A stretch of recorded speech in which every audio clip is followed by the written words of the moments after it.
Assalamualaikum warahmatullahi wabarakatuh.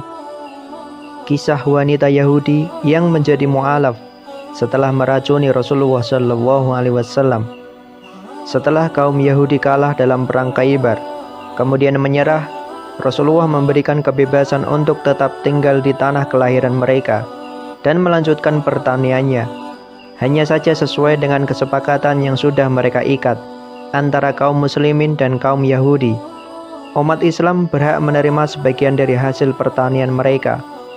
Syekh Said Ramadan Al-Buti menyebutkan, setelah keadaan tenang, Rasulullah menerima hadiah dari seorang perempuan Yahudi bernama Zainab binti Harits, istri Salam bin Maskun, berupa hidangan domba panggang.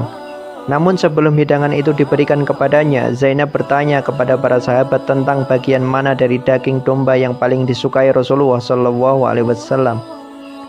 Para sahabat tentu sangat tahu, yaitu paha bagian depan.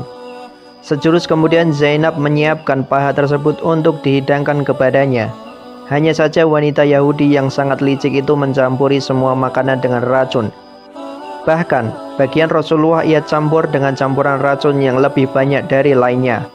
Makanan beracun yang dihadiahkan kepada Rasulullah merupakan motif balas dendam yang dilakukan oleh Zainab untuk membunuh Rasulullah dan para sahabat. Setelah suaminya terbunuh dalam perang Khaybar, Zainab tidak memiliki cara lain untuk membunuh Rasulullah selain dengan cara memberi makanan beracun.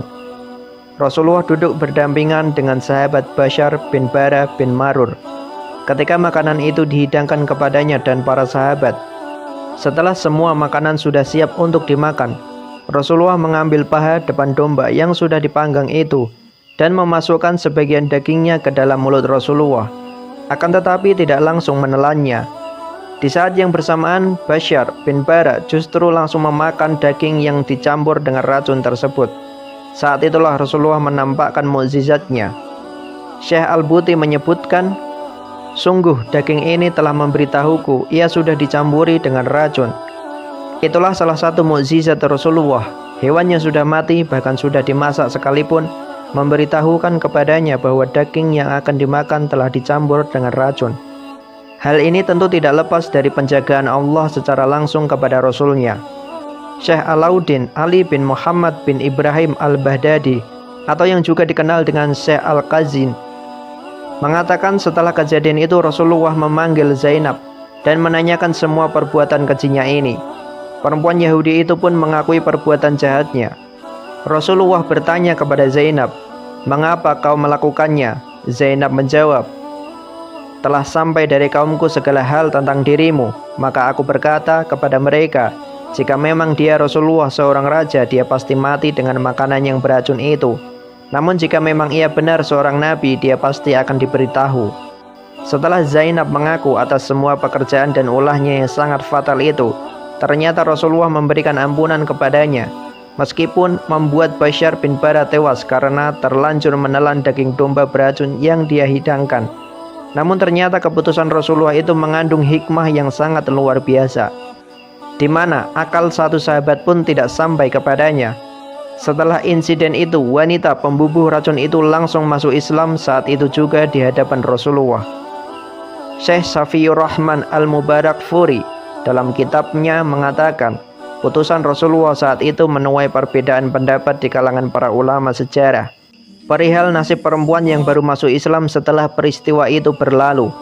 Apakah Zainab dijatuhi hukuman mati sebagai kisos hukuman atas tewasnya Bashar, ataukah diampuni tanpa harus mendapatkan hukuman mati?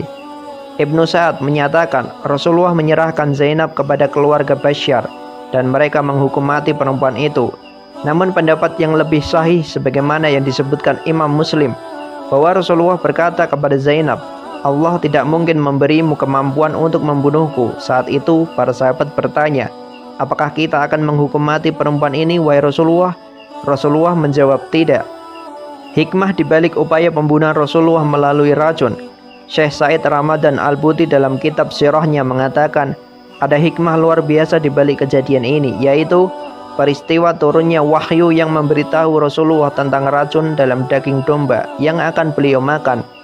Hanya saja atas ketetapan yang telah Allah gariskan, Bashar bin Bara terlebih dulu menelan daging beracun itu sebelum Rasulullah memberitahu bahwa daging yang akan mereka makan dibubuni racun. Bashar pun tewas karenanya.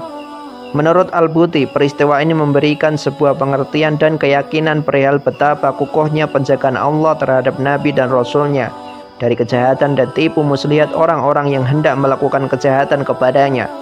Ini bukti nyata dari kebenaran ayat Al-Quran yang berbunyi, Allah memelihara engkau dari gangguan manusia. Sungguh, Allah tidak memberi petunjuk kepada orang-orang kafir. Surat Al-Maidah. Namun, sebagaimana yang telah disebutkan, para ulama sejarah berbeda pendapat perihal apakah perempuan Yahudi yang meracuni Rasulullah dihukum qisas atau tidak.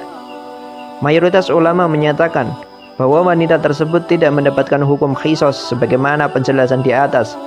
Menurut Al-Buti, jika mengacu pada pendapat mayoritas ulama di atas, maka sangat tepat jika dikatakan bahwa hukuman qisas menjadi tidak berlaku terhadapnya, karena ada sebuah kaidah yang telah disepakati mayoritas ulama, yaitu masuk Islam itu menghapus semua dosa sebelumnya.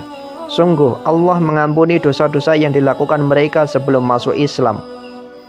Dari kaidah di atas dapat disimpulkan yang harus mendapatkan hukum qisas hanyalah pembunuhan yang dilakukan seseorang yang telah memeluk Islam. Jika yang melakukan pembunuhan itu seorang non-muslim, hal itu dianggap sebagai hirabah, penyerangan. Sedangkan saksi penyerangan sebagaimana diketahui dapat gugur dengan sendirinya jika orang yang melakukan itu masuk Islam. Itulah kisah wanita Yahudi yang menjadi mu'alaf setelah meracuni Rasulullah SAW.